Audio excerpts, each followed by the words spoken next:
In a luxurious villa nestled in the heart of Monterrey, Mexico, police discovered the bodies of a prominent judge and his glamorous wife in what was first believed to be a double suicide. But as investigators peeled back the layers of their lavish lives, a dark and unspeakable secret emerged, one that shocked even the most seasoned detectives. The woman was not only his wife, she was his biological mother. Welcome to this channel, your portal into the most chilling true crime cases, unsolved mysteries, and the darkest corners of criminal history. If you are new here, don't forget to like, subscribe, and turn on the notification bell. In today's case, we dig deep into the facts, uncover shocking twists, and explore the theories that keep investigators and the world on edge. Stay back and enjoy. They called her Isabella Cortez, a dazzling name known among Mexico's elite circles. At 42, she was elegance personified, brilliant, poised, and the picture of success. A former beauty queen turned entrepreneur, Isabella owned multiple businesses, hosted charity galas, and moved with ease among politicians and dignitaries. But behind her glossy public image was a woman whose past was sealed behind lies, shame, and a devastating choice she made at just 16 years old. That choice had a name: Sebastián Aguilar. He was her son. But Sebastián didn't know that, not until it was too late. At 27, Sebastián was one of the youngest judges in Nuevo León, sharp, idealistic, and known for handing down tough but fair verdicts. He grew up in foster care, never knowing his birth parents. His work ethic, charm, and integrity made him a local celebrity in his own right. Their paths crossed at a legal symposium in Cancun. To Sebastián, Isabella was a mesmerizing woman, confident, intelligent, and inexplicably familiar. Their chemistry was immediate. She said she was a divorcee who'd never had children. Within months, their whirlwind romance captivated tabloids, and a year later, they were married in an opulent private ceremony. No one suspected a thing. But Isabella knew. She had recognized him the moment she saw his eyes, her father's eyes, and the birthmark just above his collarbone, the same one he had as a baby the night she was forced to give him up. Her teenage pregnancy had been a scandal buried by her powerful family, who whisked the newborn away and erased every trace of what had happened. Now, decades later, fate had returned him to her. And she wasn't going to lose him again. Isabella believed, in her own twisted logic, that by marrying him she could make up for the years they lost. That she could love him the way no one else ever could.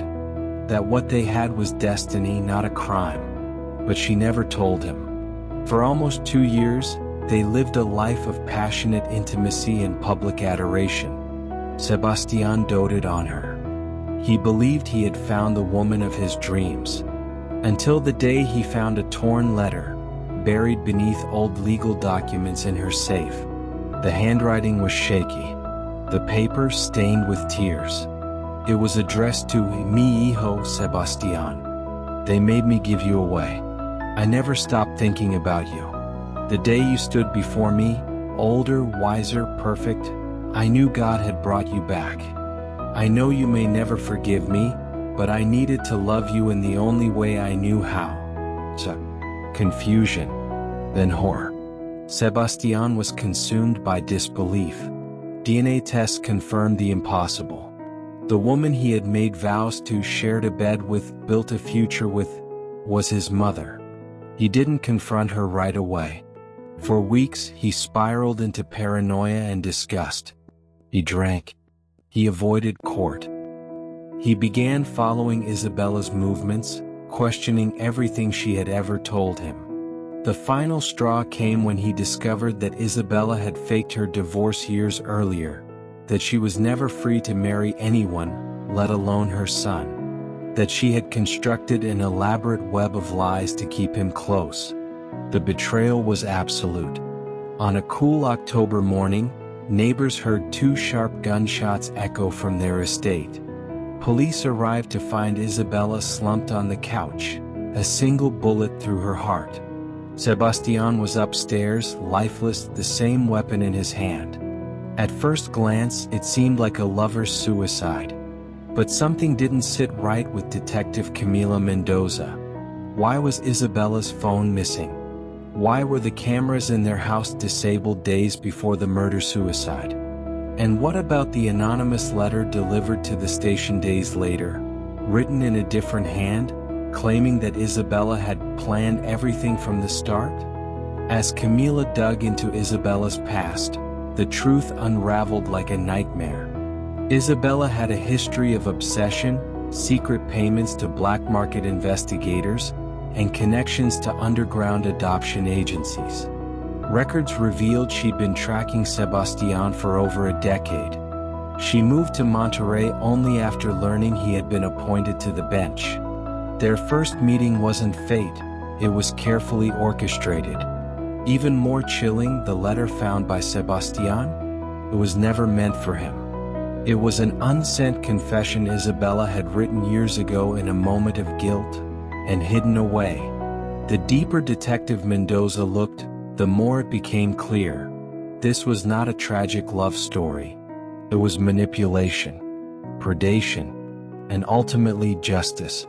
In her final report, Mendoza concluded that Sebastian had discovered the truth and killed Isabella in a fit of rage and trauma before turning the gun on himself. The public mourned. Some blamed him. Others called him a victim twice over, once as a child, again as a man. The media spun it as the ultimate taboo, while psychologists cited Sebastian's case as a chilling example of unresolved trauma, maternal obsession, and identity collapse. But perhaps the most haunting element was what they found in Isabella's journal, a passage that still echoes in Camila's mind. "He will never leave me again. This time I'll keep him, no matter the cost." In the end, justice was served, not by the courts but by a son shattered by truth. A reminder that not all love is pure, and not every fairy tale ends in white gowns and vows. Some end in gunfire and grief, and secrets buried so deep they rot the soul. But just when the case seemed closed, Detective Mendoza received a package. Inside it, a baby's bracelet, and a name tag not belonging to Sebastian. Detective Camila Mendoza had worked countless twisted cases, but the Aguilar Cortez tragedy had shaken her to her core. Sebastian, the young, brilliant judge. Isabella, the glamorous socialite who turned out to be his birth mother. The secret marriage. The murder-suicide. She filed the case under closed, even though a gnawing voice kept whispering, "Something's missing." Then the package came. No return address. Postmarked from Veracruz. Inside, a small, faded baby bracelet with the inscription, Isabella C. and a hospital tag with the name, Lucia Cortez. Not Sebastian. Lucia? Camila's fingers trembled as she picked up the phone. She ran the name through every adoption registry, hospital archive, and social services database she could access. And there it was, buried in a decades-old hospital file from a private clinic in Guadalajara. Lucia Cortez. Born, February 3, 1995. Mother, Isabella Cortez. Status, adopted. Isabella had another child, and she never told anyone. At just 25, Isabella was still climbing the social ladder, juggling modeling gigs, questionable real estate deals, and secret affairs with older, married politicians. She got pregnant during an affair with a high-ranking official. To protect her name and the man's reputation, Isabella agreed to a private adoption. The baby, Lucia, was given to a wealthy couple in Mexico City and never spoken of again. Until now. Camila now realized Sebastian wasn't the only secret Isabella was hiding. If Lucia existed, where was she now? And more importantly, did she know? The mystery deepened when the forensics team confirmed the baby bracelet had been stored in the same brand of safe Isabella used at her estate. That meant someone accessed it after her death. Someone else knew about Lucia. Camila's instincts screamed, this wasn't over. Just days later, during a routine check of Isabella's storage unit, authorities uncovered a hidden box, filled with letters written to a girl named Lucia. Some were motherly, others desperate. One stood out. I couldn't keep you, mi estrella, but I never stopped watching. One day I'll bring you home. Your brother will protect you. I've already brought him back. Soon we'll be a family again. The air turned cold. Camila now believed Isabella wasn't just consumed by guilt or maternal longing. She had a plan. First Sebastian, then Lucia. 2 children she wanted to reclaim, by any means. And then something chilling surfaced. A security camera from a motel on the outskirts of Monterrey captured a woman matching Lucia's features entering town 2 days before the murder-suicide. She checked in under the name Esther Rivera. She left the next day. Camila tracked her down. Now 30, Lucia was a software developer living in Tijuana. Bright, reserved, and completely unaware of her origins. When shown a photo of Isabella, she gasped. I've seen her before, a few years ago. She came to one of my tech conferences. She said she was writing a book and wanted to interview me about resilience. I thought it was strange how emotional she got when I talked about being adopted. When Camila gently broke the truth, who Isabella was, what had happened to Sebastian, Lucia broke down. She wasn't angry. She was horrified. She planned it, didn't she? She wanted us both. And she wasn't wrong. Further investigation uncovered a sealed family trust fund in Isabella's name. The beneficiaries? Not Sebastian. Not her businesses. Just one name, Lucia Cortez. Activated upon Isabella's death. Documents showed that Isabella had taken out a massive life insurance policy a year before the murder-suicide, but the beneficiary was changed weeks before their deaths. She never planned to survive. Sebastian was the first sacrifice. Lucia was the second chance. Camila was now certain. Isabella was grooming Lucia to become part of the family she lost, or imagined. And the only person who could stop her, did. In the end, Sebastian's final act wasn't just one of rage. It was one of protection. He uncovered a woman's web of secrets, obsession, and generational trauma, and paid the ultimate price to prevent it from spreading further. But now, Lucia has inherited more than just a fortune. She's inherited a past she never asked for. And Detective Mendoza has one final question. If Isabella tracked down Sebastian and Lucia, could there be more? Asterisk. As Camila opened the last letter in the box, her eyes widened. It ended with just 2 words. Find Mateo. Asterisk. Detective Camila Mendoza was used to dead ends. But this wasn't one. This was something else. Find Mateo. The name rang like a whisper in a cave, echoing through everything she thought she knew. Isabella Cortez had secrets, yes, but this was a new level. A third child? Another life erased from history? Camila took a deep breath and went back to the beginning, the hospital files, the adoption records, the sealed court documents. And then she found it. Mateo Rivera. Born, July 14, 2002. Birth mother, Isabella Cortez. Status, medical relinquishment. No mention of the father. No follow-up data. No photos. Camila's stomach turned. Medical relinquishment meant the child was born with a serious condition and given up for experimental treatment, often through private hospitals with hush-hush deals. It was rare and dangerous. Many of those children were never heard from again. But Mateo survived. Isabella was nearing 30. Her beauty was waning in modeling circles, but her charm had deepened. Seductive, calculated, addictive. She had gotten pregnant by a man known only in the case file as VR. A politician. Possibly married. The baby, Matteo, was born premature with signs of neurological issues. Her family, still pulling strings from behind the scenes, pushed her to sign him over. He would be sent to a private pediatric facility in the U.S., specializing in developmental conditions.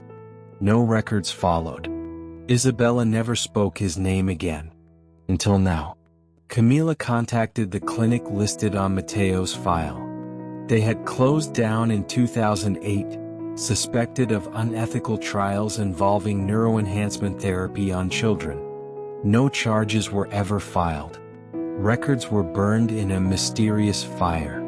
But one nurse, now retired and living in Arizona, remembered a boy named Matteo. Bright. Obsessed with puzzles. Barely spoke until he was 5, but once he started, he never stopped. He used to say things like, "When I find her, I'll be whole again." He used to draw the same woman's face over and over. Big eyes. Sharp cheekbones. Cold smile. Camila showed her a photo of Isabella. The nurse went pale. That's her. That's the woman in all his drawings. Armed with that confirmation, Camila tracked financial transactions linked to Isabella over the past 5 years. A recurring transfer, small, discreet, was made every 2 months to a private school in Oaxaca. Camila flew out there. The school director confirmed a student named Matteo Rivera had been there under the guardianship of a sponsor known only as Madam C. But Matteo wasn't there anymore. He left 3 months before the murder-suicide. No contact since. What he left behind, however, sent shivers down Camila's spine. Taped inside the back cover of a book in his dorm was a single page of a letter. In perfect cursive it read, "I found them. The ones who took everything from me. I'm coming. And this time, no one will stop me." It was dated 2 days before Sebastian's death. Camila realized with horror, Matteo knew about Sebastian. Maybe he even knew about Lucia. And if so, what did he plan to do next? Camila returned to Monterrey and paid Lucia a visit. Lucia had been quiet, withdrawn, still processing the truth about her origins. But when Camila mentioned Matteo, her eyes narrowed. "A third one? Another sibling?" she whispered. "Do you think he knows about us?" Camila didn't answer. She wasn't sure. But Lucia's next words stunned her. "I've been getting emails. Anonymous. Just puzzles. Riddles. Coordinates. At first I thought it was spam. But one of the codes spelled out my birth date." "You think it's him?" Camila asked. Lucia nodded slowly. "I think he's trying to find me." Camila returned to the precinct. Her inbox had a message from an untraceable source. Attached, a video. Grainy. Dimly lit. A boy, maybe early 20s, standing in what looked like a cabin. "You don't know me yet, but you will. She made monsters out of all of us. I've watched you all from a distance. Sebastian tried to stop it, but now it's my turn. Lucia. I'll see you soon." The video cut. No name. No location. Just coordinates at the bottom of the screen, pointing to the outskirts of Toluca. 3 children. One mother who shattered them all. Sebastian, the son who sought justice. Lucia, the daughter caught in a web of secrets. And Matteo, the lost boy turned ghost in the machine. Detective Mendoza knows what's coming isn't just another case. It's the finale of a story Isabella Cortez started decades ago, and her children are now writing the end. Camila stood at the edge of the Toluca forest, staring at the abandoned cabin coordinates had led her to. The door creaked open, and a voice called out from the darkness. "Welcome to the family." The forest was unnervingly quiet. Detective Camila Mendoza stepped slowly toward the creaking cabin door, her flashlight casting shadows along weathered wood and moss-covered steps. The last known coordinates from Mateo's video had led her here. She'd come alone, not out of recklessness but instinct. This wasn't a job for backup. This was personal now. As the door opened with a groan, Camila's hand hovered near her sidearm. "Mateo," she called. "I'm not here to arrest you. I just want to talk." Silence. Then a faint hum of music from an old cassette player, a lullaby. She stepped inside. The room was small but organized. Books, maps, journals. Newspaper clippings about Sebastián Aguilar. Photos of Lucia. Even a copy of Isabella's obituary, circled and marked with angry scribbles. In the center sat Mateo. Early 20s. Thin, intense eyes, hair unkempt, fingers wrapped around a matchbox he seemed to flick open and shut, over and over. He looked up. "You came alone," he said, voice soft but clear. "She said you would." Brave like him. Camila stepped closer. "I'm here to stop the cycle, Mateo, not continue it." He laughed bitterly. "Cycle? You mean legacy?" She was building a legacy. She called us her empire, her resurrection. Camila sat across from him. "She heard all of you. Sebastián, Lucia, you." He nodded slowly. She didn't want to be a mother. She wanted to be a god. What Mateo revealed next twisted the story even further. Isabella hadn't just found her children to reconnect. She had been orchestrating a generational plan. She had handpicked Lucia's adoptive family. She'd influenced Sebastián's political rise through anonymous donors. And she'd personally funded Mateo's care, education, and release into the world. But it wasn't love. It was control. She said we were three pieces of one masterpiece. The judge, the prodigy, the avenger. Camila's breath caught. "She wanted you to kill for her?" Mateo looked her dead in the eye. "No. She wanted us to be untouchable. A new dynasty. If Sebastián hadn't found out the truth and snapped, we'd be living under her thumb forever." He broke the spell. "And now?" Camila asked. He hesitated. "I want to burn what's left." Suddenly, footsteps outside. Camila sprang up, hand on her weapon. Mateo remained still. The door creaked open. Lucia stepped in. "I had to see you," she said, eyes locked on Mateo. "I got your messages. I didn't know what they meant until now." He stood, almost trembling. "You're real," he whispered. "She said you'd complete us." Lucia's eyes filled with tears. "She lied to all of us." They stood in silence. Camila knew she was witnessing the final moment that would decide everything, vengeance or closure. "You don't have to carry her sins," Lucia said softly. "We can walk away. Together." Mateo's eyes welled up.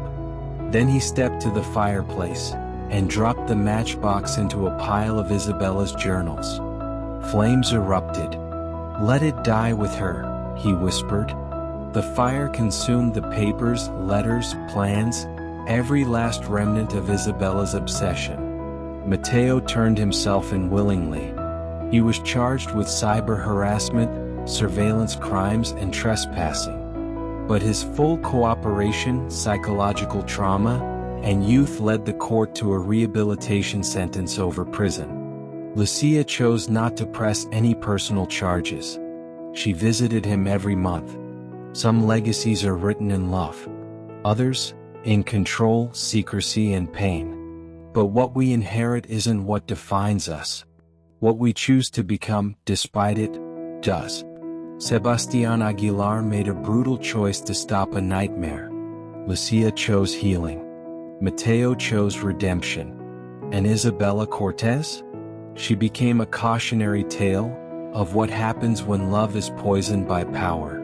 As Camila packed up the last file on the Cortez bloodline, she got a call from the courthouse. "Detective Mendoza?" We've just received a request to unseal a file from 1986. A woman named Isabella Cortez requested the birth certificate of her mother. Camila froze. Wait, she was looking for her mother? The clerk's voice crackled. Yes, ma'am. But the file's sealed under national security, and the name on the request matches someone in the current government. Camila's eyes narrowed. Text me that name. Came through. One word. Valencia.